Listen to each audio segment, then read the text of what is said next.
అందరికీ నమస్కారం.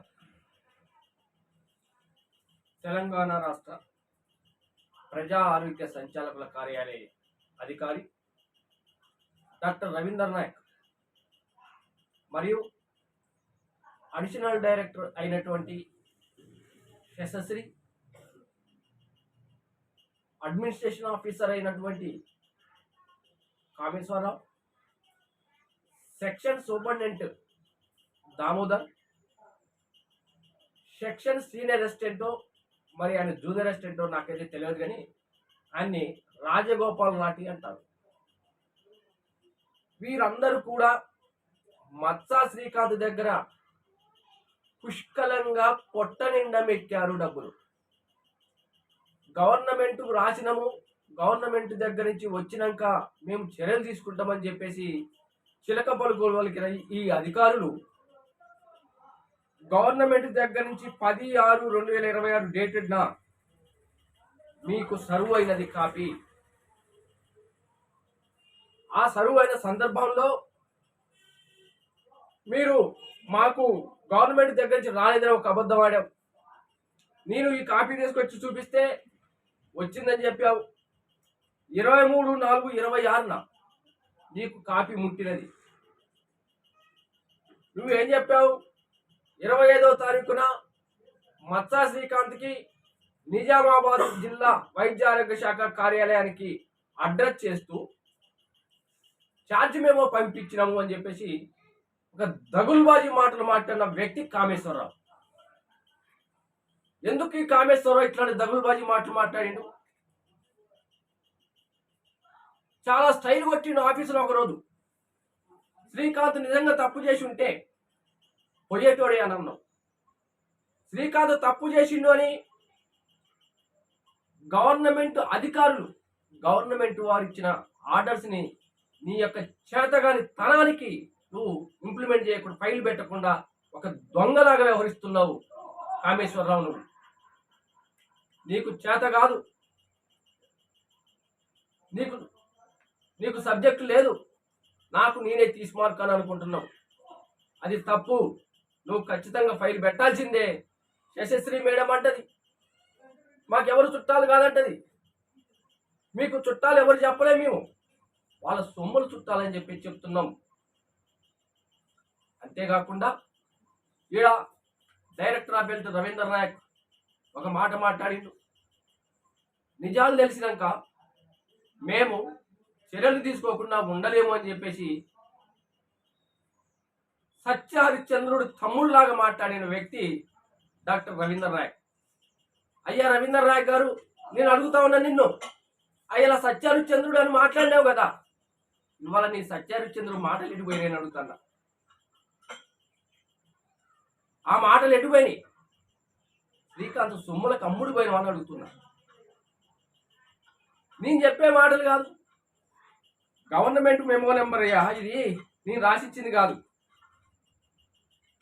Government memo number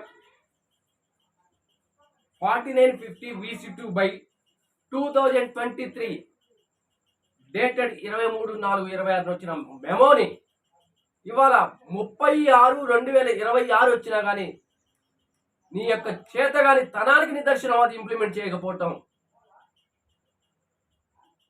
Srikanth చూస్తే నీకు భయం అవుతుందా? శ్రీకాంత్ ఇచ్చిన డబ్బులు చూస్తే భయం అవుతుందా? దేనికి భయం అవుతుందో చెప్పు అని అడుగుతున్నా. ఆడ నిజామాబాద్ డిఎంహెచ్ఓ ఇన్ని ఎలిగేషన్లు వచ్చినా సోషల్ మీడియాలో కోడే కూస్తున్నా నిజామాబాద్ జిల్లా డిఎంహెచ్ఓ అక్కడున్న కలెక్టర్కి ఏనాడు కూడా ఇంటిమేషన్ ఇవ్వదటామా?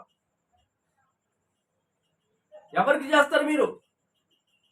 నేను డాక్టర్ రవీంద్ర నాయకుడు ఒకటే అడుగుతా ఉన్నా.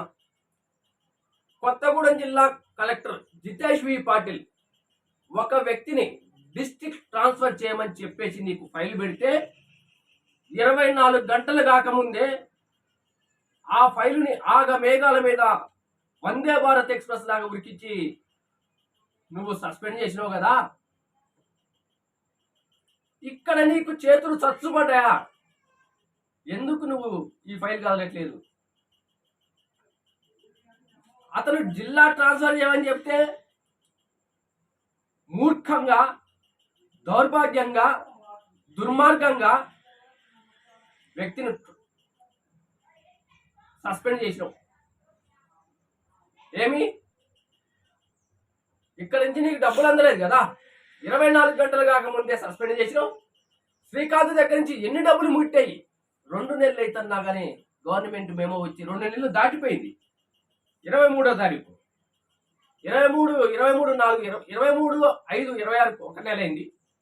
23/5/26 ఒక నెల అయింది. ఇంకా పైన ఇంకొక 7 రోజులు అయింది. అంటే 68 రోజుల సమయం కూడా నీకు సరిపోలేదా? ఆడ 24 గంటల సమయం కాకముందే తీసుకున్నావు కదా చర్యలు. ఇక్కడ నీకు ఎందుకు తీత కావట్లే?